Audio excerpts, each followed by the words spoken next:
Hello there my friends, it's Ebird Online and I just can't leave them alone. Yes, that's right, yet again, I'm going to talk to you about Bilal and Shaeeda. And so this is 90 Day Fiance Season 9, Episode 10. And ladies and gentlemen, today we're going to be talking about the thorny issue of prenuptial agreements. Bilal wants Shaeeda to sign on the dotted line, and unsurprisingly, she's none too keen. But before we get into all of that, guys, thank you so much to everybody who's subscribed to my channel so far. I'm heading towards 45k. I literally can't believe it. So thank you so much for all the support. But if you've yet to do so, consider subscribing. It's a fun time over here. Just press that big red button marked subscribe and make eBird a very happy eBird. And also, don't forget to hit the notification bell so you don't miss any of my videos. Right, and so without further ado, I give you Bilal and Shaeeda.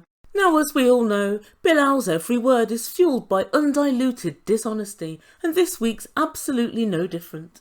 For this week sees Bilal trying to convince Shaeeda to sign a prenuptial agreement on the basis that it will safeguard him and her. Oh really, Bilal? Then why have you had it written up unilaterally?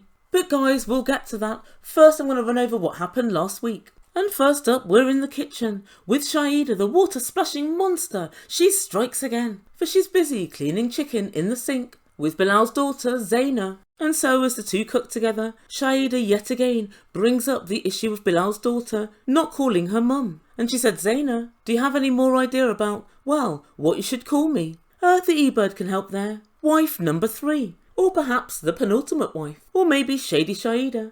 Or possibly full-time irritant. Shaeeda, can you stop talking about what they call you? They don't want to call you mum. They've already got a mum. Leave them alone. Just accept it. And guys, it strikes me that I'm not sure how great a stepmom Shaeeda's actually being, because she keeps going on and on about how they should call her mum. It's a sign of respect. And she knows good and well, especially from kids, respect is earned. Also, it does seem like a little bit too much too soon. They've only known her for 4 weeks. And it seems like she wants to be called mum and be bestowed with that moniker. But when it comes to, oh, Shaeeda, play pool with us. No, I don't really like games. Nah, not really interested. You can't be expected to be called mum, but yet not behave like one. If you really want to convince them to call you something other than Shaeeda, you're going to have to acquiesce to a few of their demands now and then, and without the sour or bored face, thanks. Honestly, Shaeeda, it won't kill you. You won't melt if you have fun. And as if to bang home this point, the very next time that we see them, they're having a family day. And I wonder to myself, how's Shaeeda going to suck the life out of the activity they're going to do today? For she really is a buzzkill aficionado. And the couple are in the car with the kids in the back. And guys, Shaeeda actually said, if I'd have known it was going to be, a free day, a day like this, there's so many things we could have done. And she said to Bilal, I need to get wedding decorations and supplies. We could have gone wedding shopping. What? You've been there a month, Shaeeda. You've met the kids a few times. And on one of your family days out where you're supposed to be bonding, you want to go wedding decoration shopping. How much fun do you think that's going to be for the kids? It's not as if you're working during the week when Bilal's not there. Get in an Uber and go and do it yourself. And I have to say I'm noticing quite a selfish side to Shaeeda creeping in. And Bilal decides to talk to producers. He said Shaeeda's really eager to start planning the wedding, but he's got something big to iron out before they can even think about that, and that's the issue of the prenuptial agreement. And Bilal continues, they've spoken about this, but they've got to iron out the finer details. Oh really, Bilal? That ain't the way Shaeeda tells it, but we'll get to that.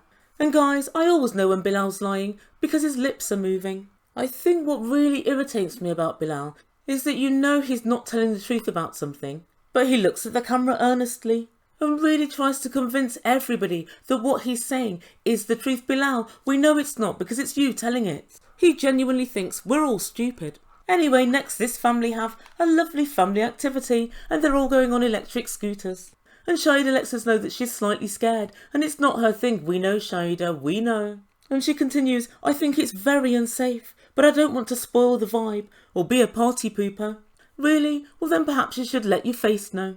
And so Bilal teaches Shaeeda to scoot, which to me is literally unbelievable. It's a very young childhood skill, which pretty much everyone knows how to do. If you can see it, you can do it.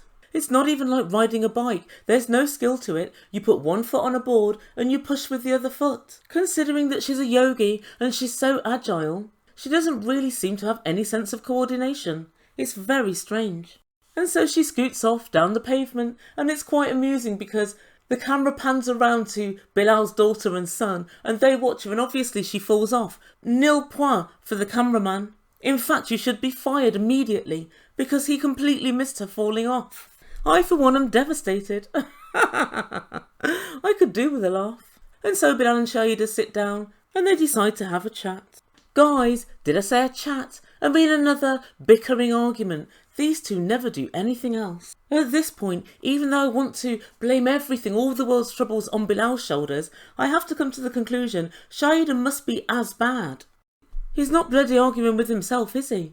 And they argue again about the shining of the spoons in Bilal's show home. And guys, all of this bickering about stupid things really does amuse me. Bilal never misses an opportunity to let us know that he thinks he's the dog's bollocks. He's the best thing since sliced bread. According to Bilal, even the bags under his eyes are Gucci.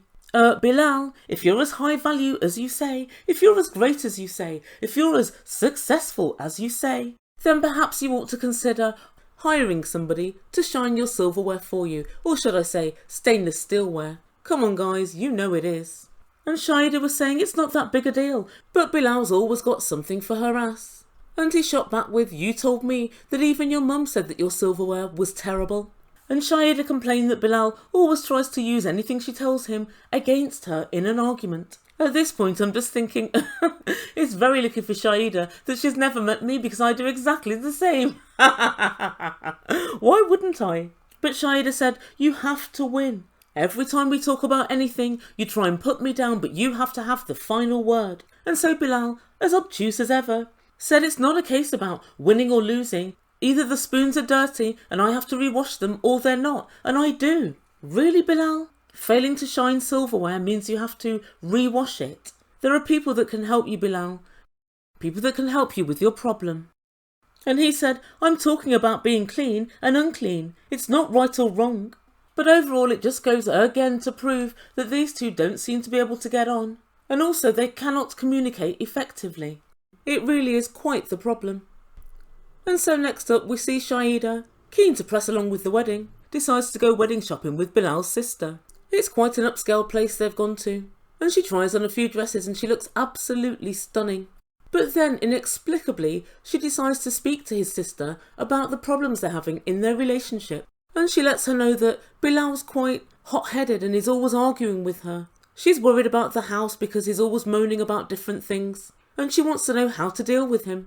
And then his sister said, that's not the Bilal I know. The Bilal I know is really calm and cool and collected. And the truth be told, I don't believe this for 1 second, but of course, you're going to stick up for your brother. But then she gives some rather good advice. And the advice is that every time Shaeeda brings up a problem, it's not open season for Bilal to jump in with something that irritates him about Shaeeda, but just to listen and think about what it is she said and to answer that question and to bring up his own problems at another point.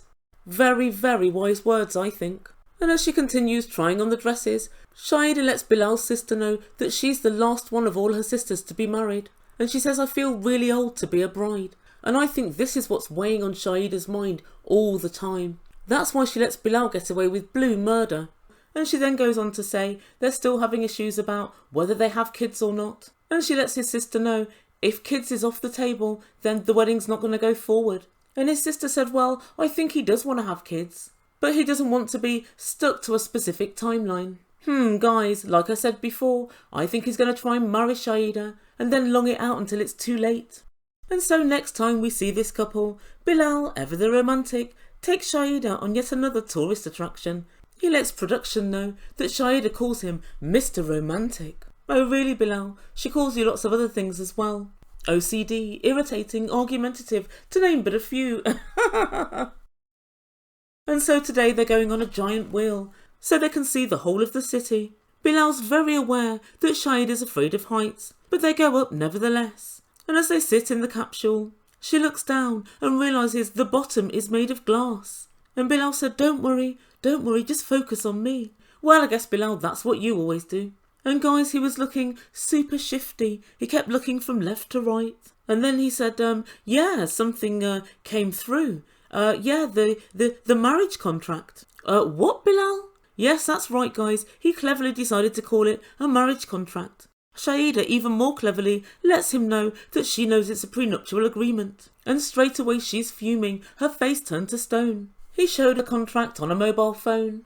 And why not? I always think that mobile phones are the best place to look at contracts and life-binding agreements. Where better? Just sign right there. But Shaeeda tells production, I am in complete shock right now. We spoke about this when I was in Trinidad before we came, and I told him in no uncertain terms I did not want to sign a prenuptial agreement. And she continues, I was adamant I would not sign it, and we never spoke about it again. I had no idea he was talking to lawyers about a prenup, never mind having one drawn up. And she said, Bilal, is this your way of wooing me, so that you could spring this agreement on me? And then Bilal deviated from half-truths to full-out lies. And he then tells production it was more than likely the wrong time to bring it up. But I only told her then to kind of take her mind off the height. But I probably shouldn't have mentioned it at that time. Oh Bilal, pull the other one, it's got bells on it. You took her to the VIP wheel so that you could be Mr. Romantic and woo her and then spring this prenup on her. That was your aim. Bilal really does think that everyone's bloody stupid. And Bilal's the type of guy to claim a winning lottery ticket with no matching numbers. He said, I thought I was doing something good to take her mind off the height, but it definitely backfired. It turned into something bad. Bilal, whenever you dropped this bomb on her, it was going to turn into something bad. But then Bilal pointed out that getting married is a contract and it's like a business, and I can't say that he's necessarily wrong in this respect. And as Shaeeda sulked, he said, everything I'm doing is completely, okay. Okay with who, Bilal? Not with Shaeeda it isn't, and certainly not with the Ebird. It could only be okay, Bilal, if both of you agree to it. And he said, I'm not doing anything that I'm not supposed to do as regards our religion. Nobody said you were, but there are two of you in this relationship, and so any steps that you take which will affect you both, you need to talk about before they're taken. And he tells Shaeeda, it just maps out everything that you say and everything that I say is being adhered to, and it maps out the terms of our marriage. But what he forgot to say was of any subsequent divorce. And Shaeeda continued sulking, and she was looking the other way out of the window, and Bilal sat there like a naughty little child. And guys, he knew he was doing something wrong, because it's the first time I've ever seen Bilal pretty much lost for words. He said nothing. And then Shaeeda said to production, it feels like the relationship is a transaction. I don't want a contract to dictate our relationship, so I don't know what I'm going to do. And so afterwards they go for a horse and carriage ride. Bilal notices the mood has changed, and Shaeeda asked to look at the contract once more. And guys, it was very interesting. As she was reading through the prenup, Bilal just kept on talking. It was almost as if he wanted to, I don't know, distract her and put her off. And so she reads and says, there's no provision there for if we have children. And he said, what do you mean? Bilal, is English your first language? Sorry, no, stupid me. It's bullshit, isn't it? And then he said, well, what sort of thing were you looking for? She's not a fucking lawyer, Bilal, and you know that. She wants to have a family, and if you do have a family, she wants those children to be provided for within this document. It's very simplistic. And guys, this is what absolutely did me. Bilal then said very carefully, in his teacher voice as per usual, it says here, in fact, the very first thing in the contract says that Bilal agrees, as a husband, that his role will be one to maintain, provide and protect his kids and his future wife. Bilal, you know, I know, Shaeeda knows, the world knows, that means literally nothing. If you wanted to, provide could mean just provide the bare minimum, food. Also, it says to protect your future wife. She's looking at this document in the event of if you divorce. She will not be your wife if you divorce, dimwit. And whilst I believe with every sinew of my being that Bilal would not leave her on the scrap heap and that Bilal would always look after his kids, I can see him as a really good family man. It would mean that Bilal holds all the cards. And if she were to leave him, she might find herself living, well, who knows, back in his childhood home. And Shaeeda said, I somehow don't think that you trust me. And he just nodded. And then he said, you wouldn't be here if I didn't trust you. Not entirely true, as you said yourself, you're getting to know each other. And then he said, it seems like you don't trust me. Anyway, what's the big deal about trust? I'm not the one who keeps bringing up trust, it's you. Oh good lord guys, he's just given her a 40 to 60 page legal document detailing his lack of trust. Why is it, Bilal, that you're gaslighting Shaeeda yet again? And then Bilal said, what I've built and what I want to build with you and what I want to be able to continue to build, I want to protect. Do you want to take everything that I have? Oh Bilal, honestly guys, I just want to swear so much. Bilal, F right off. It's not legally possible. Of course she doesn't want to take everything that you have. Don't be ridiculous. And then Bilal said to production, I just want her to sign something which protects both me and her. So what's her motive for not signing? If she doesn't sign, I can't see this getting past the finish line. And that's where we end things for this week. So what does the Ebird have to say about all of this? Well, as you can imagine, an awful bloody lot. I actually believe that prenuptial agreements are a great idea, especially if you're on your second or third marriage. However, I understand that it's not for everybody, and if they've already spoken about this and Shaeeda's said, I won't sign one, I don't understand why Bilal's decided to just ignore that part of the conversation, wait until she comes over, and is then trying to spring it on her. And so my thoughts are as follows. I know lots of people are of the mind that reluctance to sign a prenuptial contract indicates a future plan to make a smash and grab on somebody's money. And I've heard it said many times, including today by Bilal, that she could take everything. And honestly, it makes my blood boil. When have we ever known somebody managing to take everything, even in the harshest of courts? You might get a 50-50, but most people get to retain their assets or the things they came into the marriage with, especially if it's a marriage with no dependents. But I'm of the mind that both parties should be protected by a prenuptial agreement.